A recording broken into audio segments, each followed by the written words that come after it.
Hello everyone, welcome back to our YouTube channel study for you.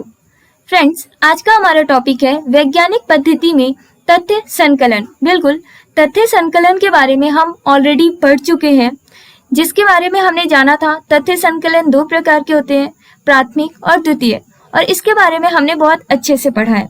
आज का topic है हमारा वैज्ञानिक पद्धति में तथ्य संकलन, फैक्ट्स इन साइंटिफिक मेथड्स। तो आइए जानते हैं क्या होते हैं वैज्ञानिक पद्धति में तथ्य संकलन। वैज्ञानिक पद्धति में तथ्य संकलन। वैज्ञानिक पद्धति में तथ्य संकलन की विवेचना कुछ इस प्रकार है कि जो सामाजिक अनुसंधान और सामाजिक सर्वेक्षण है। अनुसंधान क्या है? अनुसंधान मतलब रिसर्च, और सर्वेक्षण जो भी हम सर्वे करते हैं, जो सैंपलिंग इकट्ठा करते हैं, ठीक है। तो सामाजिक अनुसंधान और सामाजिक सर्वेक्षण वस्तुतः ये एक वैज्ञानिक तरीका है जिसके द्वारा हम सामाजिक घटनाओं, सामाजिक समस्याओं के बारे में वैज्ञानिक अध्ययन किया जाता है। इसी के आधार पर वैज्ञानिक निष्कर्षों पर पहुंचकर सामाजिक नियमों को ढूंढने का प्रयास किया जाता है। जब हम सामाजिक अनुसंधान, सामाजिक सर्वेक्षण के द्वारा घटनाओं और समस्याओं के बारे में पता लगाते हैं और फिर वैज्ञानिक अध्ययन के द्वारा हम उसका निष्कर्ष निकालते हैं, कुछ नियम बनाते हैं, ठीक है, हम नियम ढूंढते हैं। इस प्रकार हम ये कह सकते हैं कि जो वैज्ञानिक अध्ययन है वो अपने ही मन में ख्याली पुलाव पकाकर नहीं किया जा सकता है, ना ही किसी प्रकार का कल्पना किया जा सकता है, ठीक है। क्या आपने अपनी मर्जी से काल्पनिक सोच तैयार कर ली है और उसी के द्वारा आप निर्णय ले रहे हैं? तो ऐसा नहीं करना है। मतलब जो वैज्ञानिक अध्ययन होता है ये अपनी मन मर्जी से या फिर कोई भी कल्पना करने के द्वारा निर्णय नहीं लिया जा सकता है।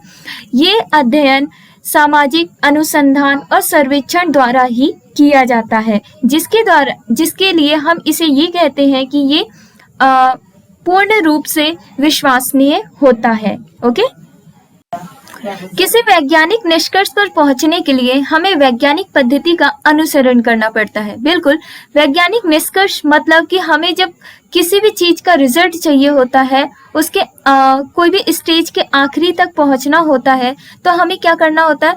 उस समय हमें वैज्ञानिक पद्धतियों, मतलब जो साइंटिफिक मेथड्स होते हैं, उसको फॉलो करना पड़ता है। तथ्यों की प्राप्ति इसी वैज्ञानिक पद्धति का द्वितीय चरण है। तो तथ्यों की प्राप्ति ये किसी भी वैज्ञानिक पद्धति का द्वितीय चरण होता है, और उसका पहला चरण होता है परिकल्पना या फिर उपकल्पना का निर्माण करना, ठीक है। तो तथ्यों वैज्ञानिक पद्धति का पहला चरण क्या होता है? परिकल्पना या उपकल्पना का निर्माण करना, और दूसरा चरण होता है तथ्यों की प्राप्ति या फिर तथ्यों का संकलन करना। ओके, स्पष्ट होता है कि वैज्ञानिक अध्ययन में परिकल्पना के निर्माण के बाद तथ्यों को ही संकलित किया जाता है। जैसे कि हमने पहले ही पढ़ा है, पहले ही हम पढ़ चुके हैं कि परिकल्पना या उपकल्पना क्या होता है। ये एक तरह का सोच होता है, एक तरह की विचार होता है जो हमें किसी भी फैक्ट के, किसी भी मेथड के लिए सबसे पहला स्टेप होता है। जैसे कि हम योजना बनाते हैं, तो योजना बनाने से पहले जो हम सोचते हैं उस प्लानिंग के बारे में, वही उपकल्पना या परिकल्पना कहलाता है। तो हम कोई भी चीज शुरू करने से पहले उसके बारे में अध्ययन करते हैं, ठीक है, और अध्ययन करने से पहले हम उस टॉपिक को सेलेक्ट करते हैं, उसके बारे में विचार करते हैं, फिर आगे चल के हम उसमें उससे रिलेटेड तथ्यों को एकत्र करते हैं। ओके, वैज्ञानिक पद्धति में तथ्यों के संकलन का स्थान। वास्तव में सामाजिक घटनाओं का वैज्ञानिक अध्ययन तभी वैज्ञानिक होता है जब उसका अध्ययन वैज्ञानिक ढंग या फिर वैज्ञानिक तरीके से किया जाए। वैज्ञानिक तरीका वही तरीका है जिसके कुछ निश्चित चरण होते हैं। प्रत्येक वैज्ञानिक को अपने अनुसंधान कार्य में उन चरणों में से होकर गुजरना पड़ता है, अतः आवश्यक है कि हम उन चरणों को भी समझ लें, क्योंकि तथ्यों की प्राप्ति या फिर तथ्यों को एकत्र करना उन्हीं चरणों में से एक है, ठीक है। जॉर्ज ए लुंड ने वैज्ञानिक पद्धति में निम्नलिखित चरण का उल्लेख किया है। पहला पॉइंट है काम चलाऊ उपकल्पना। दूसरा पॉइंट है तथ्यों का निरीक्षण करना या फिर तथ्यों का संकलन करना। तीसरा पॉइंट है संकलित तथ्यों का वर्गीकरण करना, उसको एनालाइज करना, क्लासिफाई करना। चौथा है सामान्य नियमों का प्रतिपादन या फिर निष्कर्षीकरण करना। इसी तरह श्रीमती पीवी यंग ने भी वैज्ञानिक पद्धति के 4 चरण बताए हैं। काफी मिलते जुलते दोनों के चरण हैं। पहला है जैसे काम चलाऊ उपकल्पना का निर्माण करना, तथ्यों का निरीक्षण या फिर संकलन या लेखन करना, लिखित तथ्यों का श्रेणियों में वर्गीकरण करना, वैज्ञानिक निष्कर्षीकरण एवं नियमों का प्रतिपादन करना।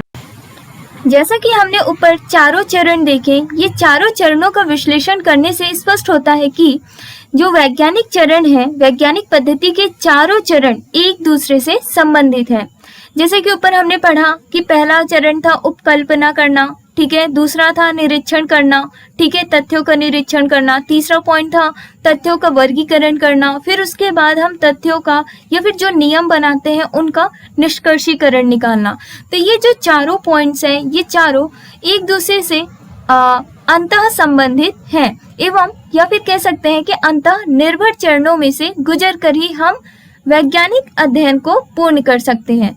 तो ये चारों चरण एक दूसरे से कोरिलेट हैं, क्योंकि अगर हम सोचें कि हम पहला चरण ना करें और दूसरे चरण से शुरू करें या फिर दूसरा ना करें तीसरे चरण से शुरू करें, तो कहीं ना कहीं हमारा वैज्ञानिक अध्ययन आधा अधूरा रह जाएगा या उसमें कोई ना कोई कमी आ जाएगी। इसीलिए हमें अपने वैज्ञानिक अध्ययन को पूर्ण करने के लिए इन चारों चरण को एक दूसरे से कोरिलेट करना होगा और चारों चरण को फॉलो करना पड़ेगा, ठीक है। एक अध्ययन विषय के चुनाव उपरांत हम सामान्य ज्ञान, कल्पना की और अनुभव के आधार पर अपने अध्ययन विषय के संबंध एक काम चलाऊ उपकल्पना का निर्माण करते हैं, ताकि हमारा कुछ निश्चित विषयों पर उपकल्पना के निर्माण उपरांत हम वैज्ञानिक अध्ययन के द्वितीय चरण पर पहुंचते हैं, जिसे तथ्य संकलन का चरण कहा जा सकता है। तो तथ्य संकलन का चरण कौन कौन सा है? पहला कौन सा चरण है? उपकल्पना का निर्माण करना। फिर उसके बाद हम तथ्यों को इकट्ठा करते हैं। इस स्तर पर हम वास्तविक निरीक्षण और पूछताछ आदि के आधार पर अपने अध्ययन विषय से संबंधित वास्तविक तथ्यों को एकत्रित करते हैं। कि जैसे कि हमने पढ़ा कि जो वैज्ञानिक पद्धति है ये सामाजिक अनुसंधान और सामाजिक सर्वेक्षण द्वारा की जाती है, ठीक है। तो यहाँ पे हम क्या करते हैं? रिसर्च करते हैं और उस चीज के बारे में सर्वे करके इंफॉर्मेशन को एकत्रित करते हैं, ठीक है। इस संदर्भ में हम मात्र उन्हीं तथ्यों को एकत्रित करते हैं जो हमारे लिए विषय से संबंधित हो तथा जो कि उपकल्पना की सत्यता को परख सकते हैं।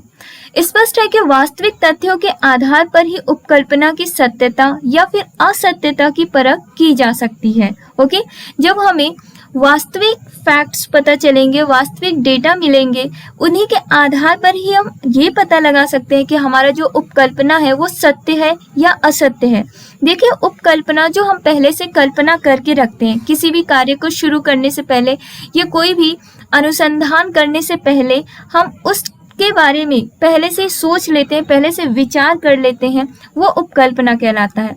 तो उपकल्पना के बारे में हमें तभी पता चल पाता है कि वो सत्य है या फिर असत्य। वो हमें जब निष्कर्ष मिलता है, जब हमें वास्तविक तथ्य का पता चलता है, तभी हमें पता चलता है कि उपकल्पना सत्य है या फिर नहीं।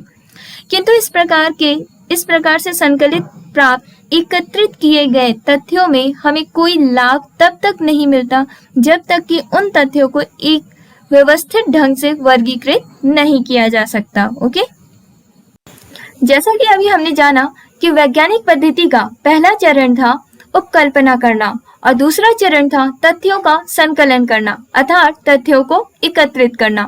इसी तरह वैज्ञानिक पद्धति का तीसरा चरण है तथ्यों का सिलसिलेवार वर्गीकरण करना, ओके, जिससे विभिन्न तथ्यों का पारस्परिक संबंध स्पष्ट होता है।